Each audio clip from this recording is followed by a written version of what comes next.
Continuing my Gangstalking story. Um, Early on at the Grove, um, as I said, they continued with the high frequency noises and the vibrations, and then uh, and they had done those stories about how I was allegedly planning to kill my father, and they were trying to do these fake lie detector tests. I remember one time like waking up on the couch, and I was like answering questions of theirs, and they were like, "No, but you said that you were going to kill your father and blah blah blah blah." And I was like, "No, that's not the case." And one of the days, I felt like I was about to throw up, but I wasn't nauseous, and I felt like something was gripping me, or like around somewhere like in here, and then I felt like I was being pushed to the floor, and then it felt like both I was being pushed down by a force, and these things that they attack you with can literally feel like you're being pushed. They can push you to the side. I'm literally like being pushed forward sometimes, pushed to the side, and sometimes they do it like they go, "Oh, it's a wave pool," and they do like this thing where it feels like I'm in a wave pool where like water's like woof, doing like this because they're pushing me from side to side. And one day when I was pushed to the floor, and then they joked about how they Swiffered the apartment with me, and they basically made me like inch around like a worm to various parts to like from one bedroom to the other bedroom, and then I looked up and it was daylight, but I had curtains drawn, and it was kind of dimly lit inside, and I looked up and it looked like there were like these holograms with like wands of like ooh, doing like this. It was really weird. And they said that like Jason was there from Studio 6, and then Micah was there, and like he was going to kill my father, and they did all that whole story. I think I already did a video of that. And then one day they did this thing where Cindy Eck from Capital Credit Union was doing like the story, and it was kind of based on something that I think she had done at the credit union one time around a Christmas time or New Year's. And they did like the spiel where I was like the audience participant, and they were speaking through me, and it was quite funny. And then I found myself in the shower, and then I felt like my hand being pushed down to my crotch, like washing my crotch with a loofah, and then I was like, "Cindy, what are you doing with your hand?" And then they pretended that Nicki Minaj jumped into my body, and all of a sudden I was like going, "Honey, honey, honey, honey, honey," and stuff like that. And I thought it was like Rudy pretending to be Nicki Minaj jumping into my body, and it was kind of neat. And they kept trying to push me out of the apartment naked, and I was like, "I'm not going outside naked. It's weird." And then one day, several weeks later, they were doing this whole another spiel, this whole another story time narrative, and I felt like almost like I was in a trance, and I was playing a part in this narrative, and there was like this roller coaster experience ride or something like that, and all these other people were there to join me, and then all of a sudden I found myself walking outside naked, and I caught myself, and I was like, "Oh," and I walked back, and I missed my door, and I went to the end of the building, and I walked back inside. Now the moment I wasn't outside I was probably outside for like a minute. The moment I walked back inside, I already saw Gavin with APD officers coming around the corner. And I was like, "What the fuck?" And I was severely dehydrated all of a sudden. And then it almost felt like my body had been taken over. And they were speaking through me still. And they were going, "We played a joke on Kip. We played a joke on Kip." And I was like, "Who the fuck played a joke on me?" And I was dehydrated, and one officer had a Sprite. And they were like, "He needs a Sprite. He needs a Sprite." And they joke about that because my cat's name is Sprite, and she wasn't with me at the time. And they're like, "We'll put some shorts on." And I did. And they're like, "Give him the goddamn Sprite." And then I found myself, I was on my balcony on the first floor. And all of a sudden I was leaping over the balcony. And then I was being like pinned down on the ground and then being forcibly sedated. And the EMT lied in his report and said that like I threatened to kill them or threatened death or something like that. And I would never do something like that. I was taken to a hospital, and I was released the next day. And in both cases, I was separated from Max. In one case, like Max had gotten loose, the door had been opened, the first one, And the second one, I don't know if he was put in the pound or if someone from the apartment office had been looking after him. I can't remember. I think people from the crisis team had come over and had retrieved him. So I think Gavin had been looking after him, allegedly. Or maybe the cop that showed me a picture of a dog that looked just like my dog and said that he had a dog that looked just like my dog. I'm not really sure about that, but we'll find out. And the harassment just continued. And, then the incident happened where my dog was kidnapped out of my apartment. And I already did a video on that. And so the whole time at the Grove, they were doing like story time, and they were doing, everyone was on a soundboard. Cindy was on the soundboard. Terry McCoy from Capital Credit Union was on the soundboard. Brian Duchamp was on the soundboard. They had his laugh. Clay was on the soundboard. Jennifer Moore. And eventually Lisa Molosky, she came much later for some reason. And Rudy was on the soundboard. Rudy Colazzo. I was just confused. I didn't know what the fuck was going on. But all that time, it was just crazy. And the zapping like increased. They started zapping my feet. They were like, lift your feet off the floor. And then like, obviously I wouldn't lift my feet off the floor. And then all of a sudden, like my feet would get zapped to the point, like I literally would like jump up and down. And that's when I would like go out to the balcony and just like, after a week of this, I would just scream at the foliage. And then sometimes there'd be noise complaints. And it's like, I don't know who to go after because I don't know where these people are. And half the time the police would come in there, and like early on, there was one time, and it was hardwood floors, and it was high frequency noises and vibrations. And I didn't mention the voices because I didn't want them to like say, oh, he's just schizophrenic, which is kind of funny. Like you mentioned that people are like, oh, it's just schizophrenia. Schizophrenia is not some all encompassing thing that includes fibromyalgia, neuropathy, epileptic seizures, migraines, vertigo, nausea, electrocution. Like it's not all encompassing of that. And I know that they pick on people that are already schizophrenic because I've met people that were schizophrenic, both in jail and out of jail, that were going through the same thing, to varying degrees. And, early on, when I called the cops one time, I made a 311 call, and they responded, and their officers like laughing behind the other officer. I was holding Max at my doorstep, and I calmly said, and I was just trying to explain to him, I was like, look, I'm new here, but I've been here 3 months. I know what the air blower sounds like and feels like with the hardwood floors. I know what the refrigerator sounds like and feels like. And I know what the outside air compressor sounds like and feels like. I've been here 3 months. I know what the appliances sound like and feel like through the floors. I know my sounds. I know my vibrations. I've settled in now. This is something different, and there's an intent behind it. And he smirked at me and he laughed and he was like, "Let me get this straight." That's basically what I said to him, almost verbatim. And he goes, "Let me get this straight. You talk to your refrigerator?" And I was like,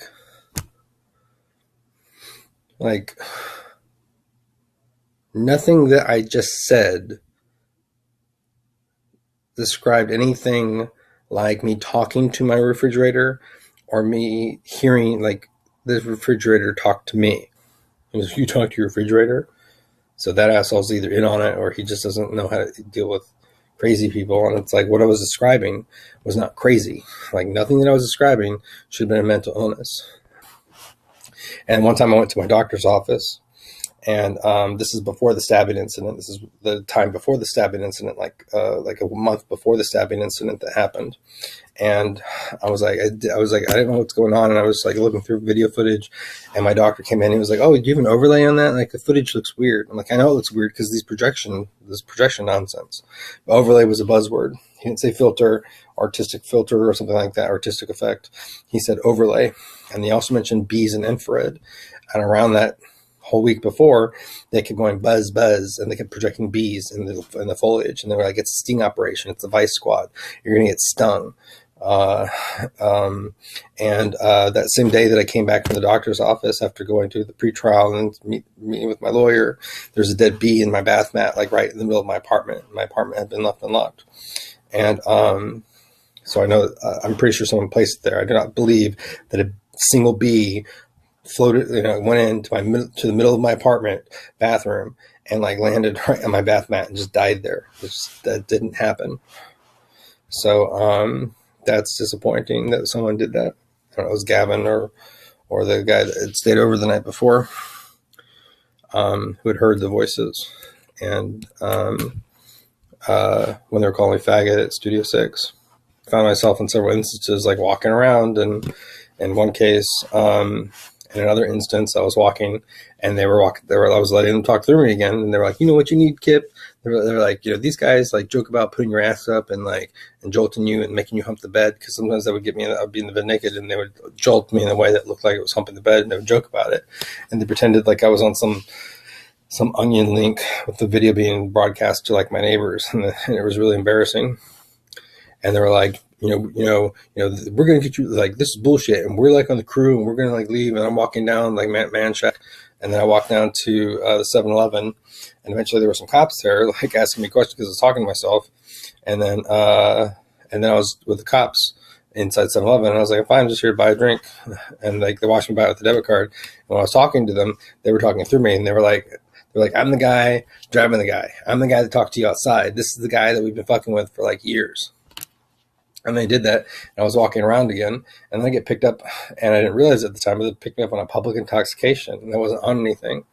And they took me to Travis County Jail downtown, and I got moved 3 times, from one cell to another cell, which I don't know why, and then from another cell to a padded cell that didn't have a water fountain in it.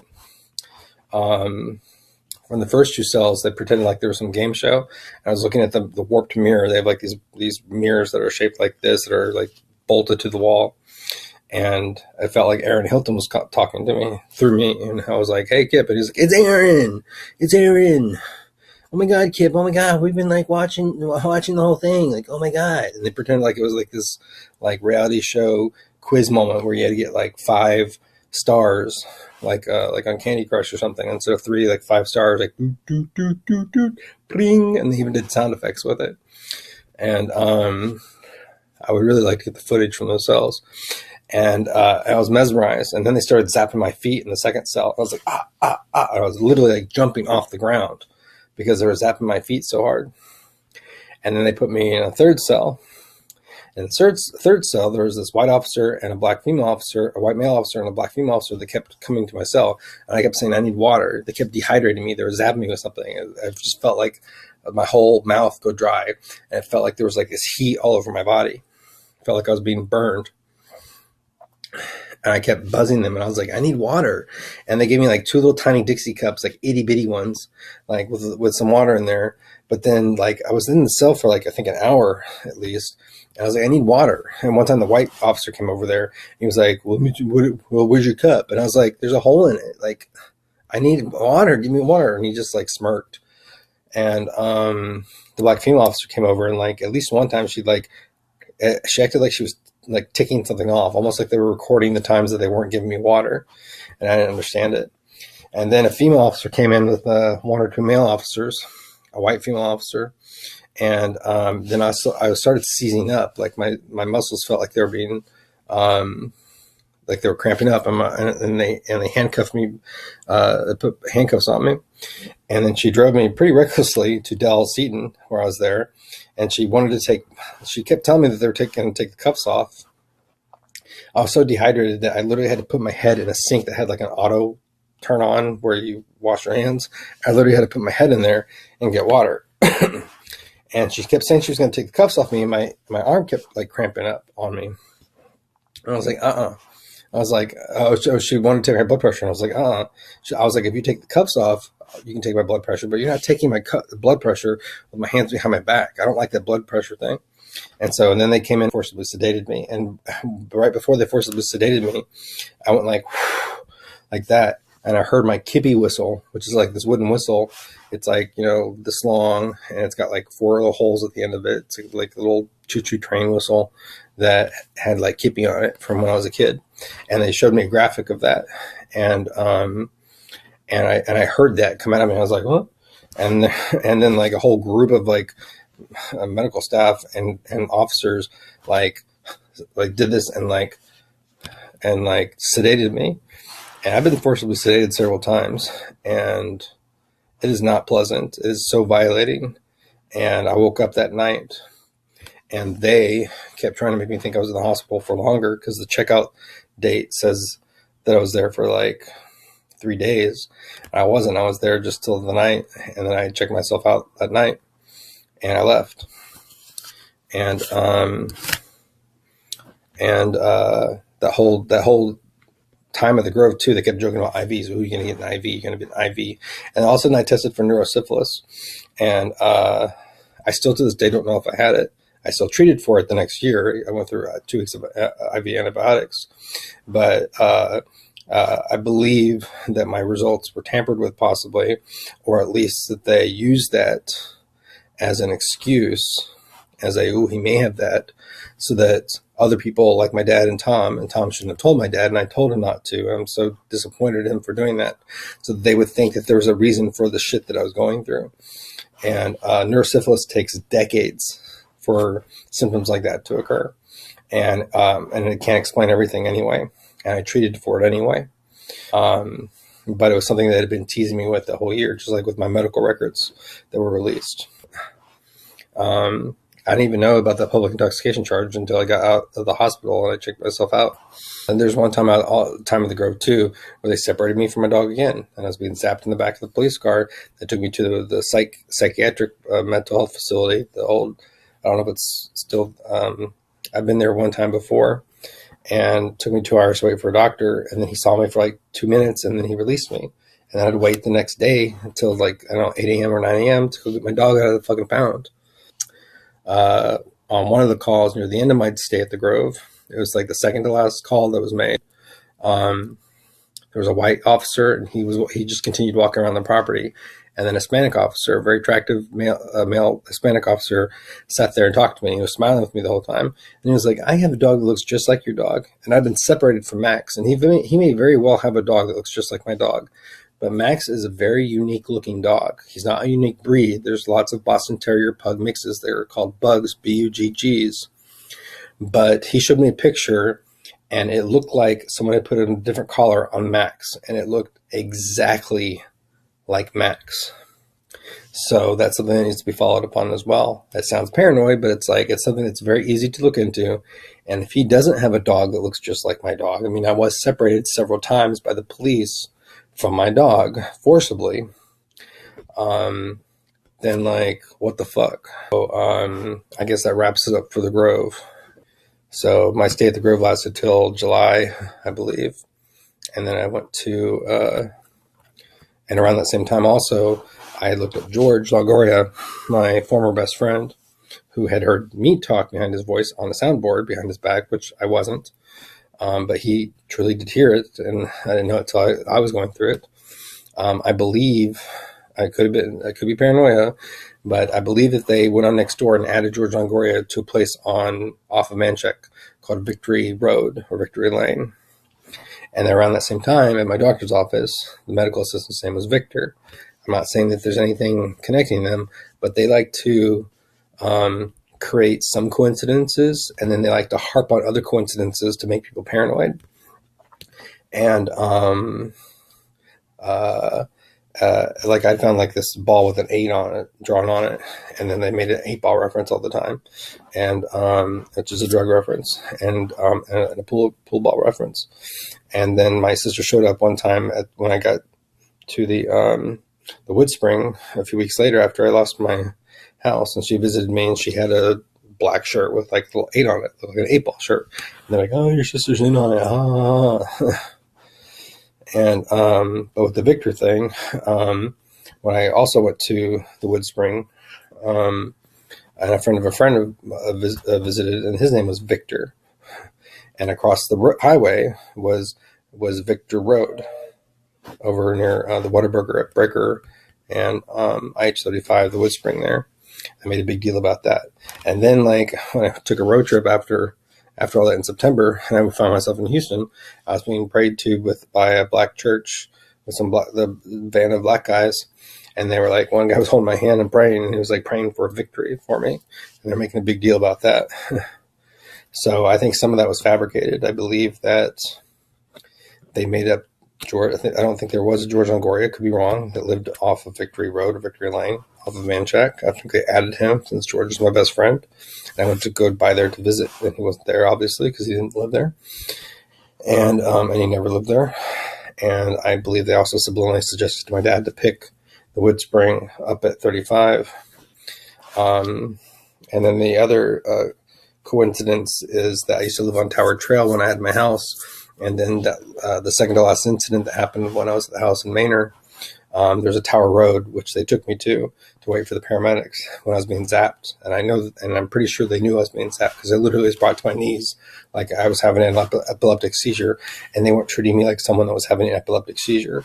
They were treating me like shit, and they were joking around with me.